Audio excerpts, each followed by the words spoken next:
aproveitando essa semana espetacular de estreia do grandioso Batman vs Superman, A Origem da Justiça, vamos fazer um review de um confronto alternativo que os dois personagens tiveram no ano de 1993 aqui no Brasil.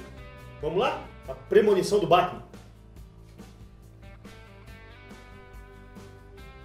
Vocês que não sei se acompanharam, no ano de 93 aqui no Brasil, foi publicada uma saga chamada Armagedon 2001. Uma saga onde um cientista do futuro chamado Matt Ryder, ele vem até o passado para tentar impedir que um herói que se tornou um déspota, que se autodenominou no futuro de monarca, dominasse o mundo. Então ele volta ao passado para tentar descobrir quem foi esse cara e como impedi-lo.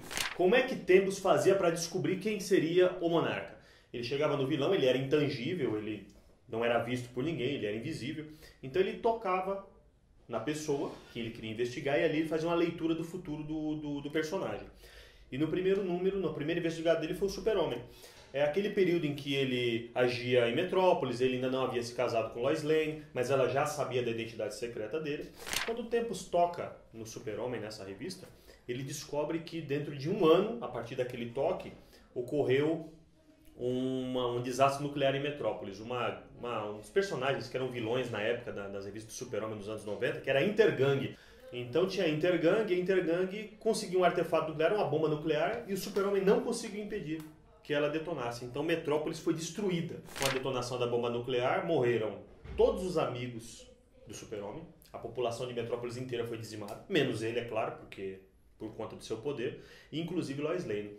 Aquilo fez com que ele se sentisse culpado e pensasse, eu poderia ter feito algo. E para suprir aquele vazio, o que ele fez? Ele acabou voltando para Smallville e se casou com nada mais nada menos que o amor da sua infância, que era Lana Lang.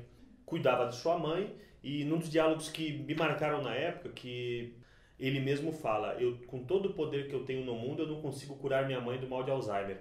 O pai dele havia morrido e a mãe estava com Alzheimer. E ele se tornou um batalhador contra as armas nucleares. Então ele acabou destruindo todas as armas nucleares do mundo, não só dos Estados Unidos. E o que acontece? Numa das incursões do Super-Homem, ele afundou um submarino nuclear com bombas atômicas. E o governo americano o acusou de ter assassinado 7 marinheiros que estavam nesse submarino.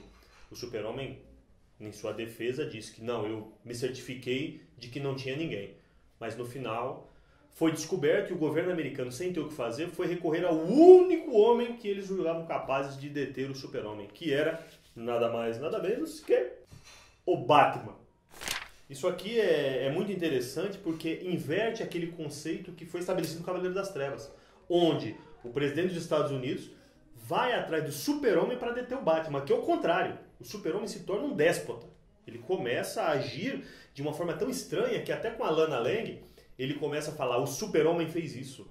Então ele começa a separar as identidades dele. E o que acontece? O que o Batman faz? O Batman manda quem atrás do cara para deter? A Liga da Justiça. Que a Liga da Justiça na época era muito bucha, né? Que era o J.M. DeMatteis e o Kate Giffen, que escreviam a Liga da Justiça, que era a Liga da Justiça cômica.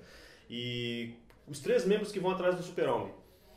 Fogo, que é a Beatriz da Costa, que é a personagem brasileira, o Gladiador Dourado e Ajax, ou Marciano, que aqui, rapaz, puta, aqui ele é chamado de Ajax, cara. E no confronto, o que acaba acontecendo? O Ajax acaba morrendo de infarto, porque o Ajax, apesar de, como o Super-Homem diz na revista, ser invulnerável ao fogo, que uma das fraquezas do Ajax é o fogo, ele ainda tinha fraqueza psicológica. Então o Ajax, vendo o fogo no confronto entre o Gladiador e a Fogo, ele acaba ficando ali no meio das chamas e acaba infartando e morre.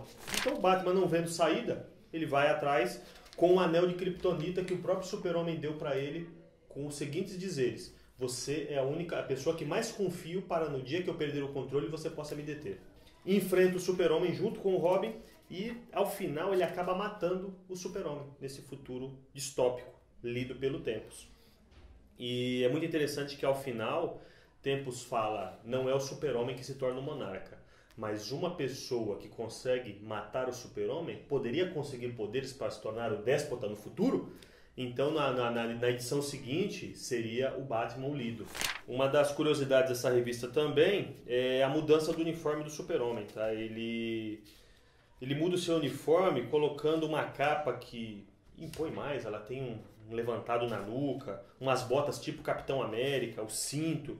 Então foi uma saga, foi a primeira saga que nós compramos aqui em casa, que nós acompanhamos, né, que era de publicação mensal, que foi Armagedon 2001.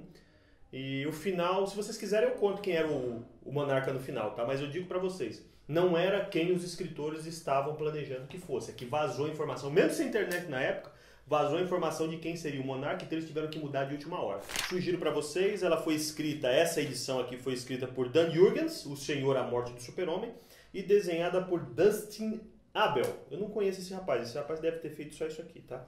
Aproveitando o mote de Batman vs Superman, o espetacular filme, os outros não gostaram, mas eu gostei, um dos confrontos alternativos desses dois personagens. Abraço para vocês e até a próxima.